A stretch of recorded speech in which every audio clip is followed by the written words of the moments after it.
Assalamualaikum warahmatullahi wabarakatuh. Halo anak-anak.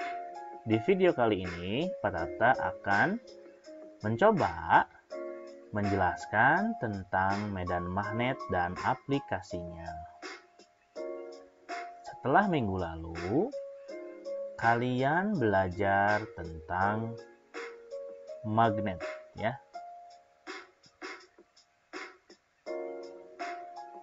Kita sudah tahu bahwa suatu magnet itu adalah benda yang dapat menarik benda lain yang bersifat logam atau menarik magnet yang lainnya. Ternyata setelah diselidiki, di sekitar magnet terdapat garis-garis yang memampukan magnet tersebut menarik benda-benda di sekitarnya. Coba perhatikan gambar ini ya. Ini adalah gambar sebuah magnet. Dan kalau diilustrasikan, magnet ini memiliki garis-garis gaya magnet.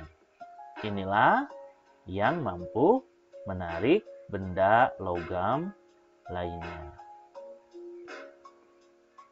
Lantas, apa yang dimaksud dengan medan magnet? Pernah kita belajar medan listrik di bab sebelumnya. Dan kita sudah ketahui bahwa yang namanya medan adalah ruang atau wilayah, ya. Nah, medan magnet adalah ruangan di mana gaya magnet masih dapat mempengaruhi benda logam. Medan magnet di sekitar magnet itu tidak dapat dilihat oleh kasat mata. Tetapi kita bisa melakukan penyelidikan dengan cara meletakkan magnet di bawah sehelai kertas putih dan di atasnya kita menyebarkan serbuk besi. Maka akan terbentuk pola-pola medan magnetik. Ini adalah pola-polanya ya, yang Bapak gambarkan itu adalah pola-pola medan magnetik yang akan terbentuk ketika serbuk besi disimpan di atas magnet. Medan magnetik dilukiskan dengan garis-garis gaya magnetik. Nah, kalau diilustrasikan, ini adalah garis-garis gaya magnetik tersebut. Selanjutnya, kita akan mempelajari juga sifat-sifat dari garis gaya magnetik. Garis gaya magnetik adalah garis lengkung di sekitar magnet yang menggambarkan medan magnetik dari magnet tersebut. Ada 3 sifat dari garis-garis gaya magnetik. Yang pertama, garis-garis gaya magnetik tidak akan saling berpotongan, ya. Yang kedua, garis gaya magnetik selalu keluar dari kutub utara dan masuk ke kutub selatan. Dan yang terakhir, bagian magnet yang memiliki garis-garis yang lebih rapat menunjukkan besar kuat medan magnetik lebih besar daripada bagian magnet yang memiliki garis-garis yang lebih renggang, ya. Kalau digambarkan seperti ini ya, Bapak punya magnet ya, katakanlah magnet ini ya yang berwarna abu. Ini magnet. Nah, kemudian garis-garis gaya magnetnya untuk yang pertama, perhatikan, tidak akan saling berpotongan. Kalau lihat ya, garis ke satu, kedua, ya ini, ke satu, kedua, ketiga, keempat, kelima, keenam, dan seterusnya. Tidak ada yang berpotongan antara satu garis dengan garis yang lainnya. Selanjutnya selalu keluar dari utara dan ke selatan. Nah, ini kan, ini kebetulan belum Bapak berikan panah. Jadi selalu dari, ini kalau garisnya ya, selalu dari utara ke selatan. Nah, seperti ini ya. Nah, ini garis-garis gaya magnetik. Gitu arahnya. Kalau di sini gimana Pak? Berarti di sini masuk gitu ya. Masuk ke selatan. Ini keluar dari utara gitu. Oke, paham ya? Selanjutnya, kita juga akan belajar tentang kemagnetan bumi. Nah, pada kompas, kutub utara jarum kompas akan selalu menunjuk ke kutub utara geografi bumi. Ya, hal ini membuktikan bahwa bumi juga termasuk memiliki sifat kemagnetan. Namun, sebenarnya yang ditunjuk oleh kutub utara magnet kompas adalah kutub selatan magnet bumi. Seperti yang kita tahu ya, bahwa kutub-kutub magnet yang tidak senama dia akan saling tarik-menarik dan kutub-kutub magnet yang senama akan tolak-menolak. Di sini, kutub magnet utara akan menarik atau akan ditarik oleh kutub selatan magnet bumi. Pak, apakah magnet bumi ini berguna bagi kita? Jelas ya, magnet bumi ini melindungi bumi kita dari angin matahari yang berbahaya. Nah, perhatikan gambar ini ya. Ini adalah gambar fenomena aurora borealis. Nah, fenomena aurora borealis merupakan fenomena di mana medan magnetik bumi sedang melindungi kita dari angin matahari yang berbahaya. Jadi, yang seharusnya angin matahari itu mencapai ke bumi, tetapi dibelokkan dengan garis-garis gaya dari magnetik bumi. Oke. Ada dua istilah pada kemagnetan bumi, yaitu sudut deklinasi dan sudut inklinasi. Apa itu, Pak? Nah, karena kutub utara geografi bumi dan kutub utara magnet bumi tidak tepat pada satu tempat ya, maka atau tidak tepat sama satu garis, maka pada kompas terdapat sudut deklinasi ya. Nah, sudut deklinasi adalah sudut yang dibentuk oleh kutub utara jarum kompas dengan arah utara atau selatan geografi bumi. Ini adalah gambaran dari sudut deklinasi dan inklinasi ya. Nah, perhatikan ini adalah kutub utara ya.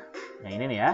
Ini kutub utara geografi bumi.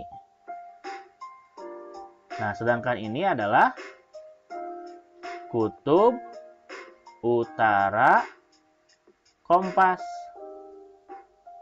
Nah, di sini ada penyimpangan ya, penyimpangan. Nah, penyimpangan ini disebut dengan sudut deklinasi ya. Baik yang atas ataupun yang di bawah ini sama tetap. Itu namanya sudut deklinasi. Selanjutnya yang kedua adalah sudut inklinasi. Apa itu, Pak? Inklinasi adalah sudut yang dibentuk antara ujung jarum kompas dengan arah horizontal permukaan bumi. Kalau tadi menyimpangnya ya, kalau sekarang adalah atas sama bawahnya. Kalau ini horizontal bumi dan dia agak turun ya, agak turun atau agak menganga, itu termasuk sudut inklinasi. Ya ini ya, ini sudut inklinasi atau ini sudut inklinasi. Jadi dua-duanya sudut inklinasi. Jadi dia termasuk sudut yang dibentuk antara apa? Antara ujung jarum kompas dengan arah horizontal permukaan bumi. Oke, itu tentang kemagnetan bumi. Selanjutnya, kita masuk ke bahasan tentang medan magnet di sekitar kawat berarus. Nah, ini bermula dari percobaan Ørsted ya, atau Hans Christian Ørsted. Ørsted meneliti tentang pengaruh kawat yang dialiri arus listrik pada suatu kompas. Ia menemukan bahwa jarum kompas menyimpang atau bergerak saat mendekati kawat berarus listrik. Ya, jadi gini misalnya, ini ada kawat berarus listrik ya. Kemudian dia simpangkan ada sebuah kawat kompas. Nah, kompas ini ternyata menyimpang gitu. Ini ada simpangan gitu. Nah, ketika dia menyimpang artinya apa nih? Artinya ada sesuatu yang menggerakkannya. Apa itu? Nah, itu disebut dengan medan magnet yang dihasilkan oleh siapa? Oleh kawat berarus listrik. Melalui percobaannya, Oersted menyimpulkan beberapa hal, di antaranya yang pertama, di sekitar kawat berarus listrik timbul medan magnet. Ya, timbul medan magnet. Makanya kan medan magnet ini yang mempengaruhi magnet dari kompas ini supaya dia menyimpang. Selanjutnya arahnya ditentukan oleh arah arus, ya, oleh arah arus. Selanjutnya jika kuat arus semakin besar, maka kuat medan yang dihasilkan pun semakin besar. Ini hubungannya. Dan yang terakhir, semakin dekat jarum kompas ke kawat berarus, semakin besar pula penyimpangannya. Ini 4 yang ditemukan oleh Oersted. Bagi kalian yang belum kenal dengan Oersted, ini adalah gambar Hans Christian Oersted, ya. Oersted. Selanjutnya, bagaimana arah medan di sekitar arus listrik? Nah, arah medan magnet di sekitar kawat berarus listrik dapat ditentukan dengan kaidah tangan kanan. Ingat ya, pakainya tangan kanan, bukan tangan kiri. Perhatikan gambarnya ya. Jika ibu jari menyatakan arus, ya, ini kan arus ya, I itu electrical ya, arus, ini ibu jari nih. Ini ibu jari menyatakan arus, maka putaran keempat jari lainnya menyatakan arah medan magnet atau arah garis-garis gaya magnet. Jadi arah medan magnetnya dia mengelilingi, ya, mengelilingi apa? Mengelilingi kawat gitu. Jadi berupa lingkaran gitu. Yaitu arahnya. Pokoknya ingat dalam penentuan arah medan magnetnya menggunakan kaidah tangan kanan. Gitu ya. Misalnya gini, ada sebuah kawat berarus ke arah kanan. Maka ke arah mana? B-nya gitu. Coba B-nya lihat, pakai tangan kanan digenggamkan, arah jempol mengarah ke kanan. Maka lihat 4 jarinya kan pasti ke depan ya. Maka akan seperti ini arah B-nya. Gitu ya, arah medan magnetiknya. Selanjutnya kita mempelajari tentang elektromagnetik. Apa sih Pak elektromagnetik itu? Nah, elektromagnetik itu adalah salah satu aplikasi medan magnet pada kawat berarus listrik. Nah, ini penjelasan seperti ini. Jika sebuah besi dililitkan dengan kawat, maka kawat bisa memiliki sifat magnet. Tapi sifat magnet ini akan hilang jika arus listrik diputuskan. Perhatikan gambar ini ya. Ketika dihubungkan dengan baterai, ini positif, ini negatif ya. Maka si benda ini nih ya, benda yang dililit oleh kawat berarus listrik itu menjadi magnet. Tapi kalau ini diputus, nanti paku-pakunya akan jatuh lagi karena dia tidak bersifat magnet. Nah, ada 3 cara untuk memperbesar sifat magnetik dari elektromagnetik. Yang pertama dengan cara memperbesar arus listrik. Ya, tentu ya kalau seandainya arus listriknya diperbesar, maka akan memperbesar juga sifat magnetiknya. Yang kedua, menambah jumlah lilitan. Ini ya, jumlah lilitannya kalau seandainya semakin banyak, maka akan semakin besar juga.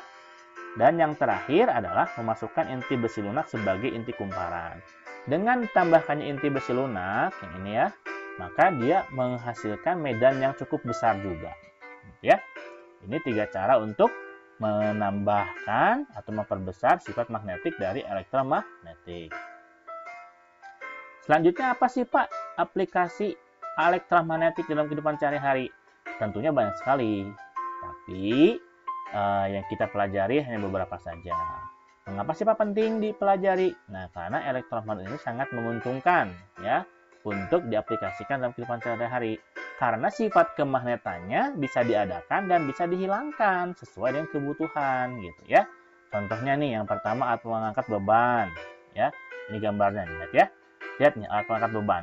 Ini adalah ketika alat tersebut dihubungkan dengan arus listrik, maka beban-beban yang ingin dipindahkan akan menempel ya, menempel pada sini nih ke benda-benda ini. Karena di sini mengalir arus listrik dan menghasilkan medan magnet. Tetapi ketika di-off-kan, maka dia akan jatuh dengan sendirinya. Dia tidak menjadi sifat magnet lagi. Nah, ini sifat dapat diaplikasikan, dapat digunakan untuk memindahkan beban ya. Yang kedua adalah bel listrik. Nah, ini pun sama ya. Ada sebuah logam dililiti oleh sebuah kawat berarus, maka dia akan menjadi magnet. Nah, ketika menjadi magnet, dia akan menarik ulur ya, menarik dan menolak yang namanya pemukul di sini.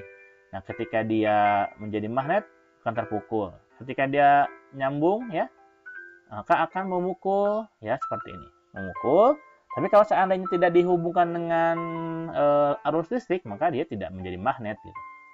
Maka dia tidak akan menyala gitu.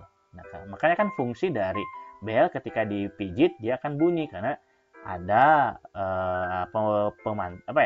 pemukul di sini ya, atau hammernya di sini. Relay magnetik prinsipnya sama dengan bel listrik ya, sama ketika dia dihubungkan dengan arus maka dia akan bekerja dengan baik. Oke, itu saja yang bisa Bapak sampaikan. Kita akan bertemu lagi di pelajaran selanjutnya tentang gaya magnet. Terima kasih atas perhatiannya. Assalamualaikum warahmatullahi wabarakatuh.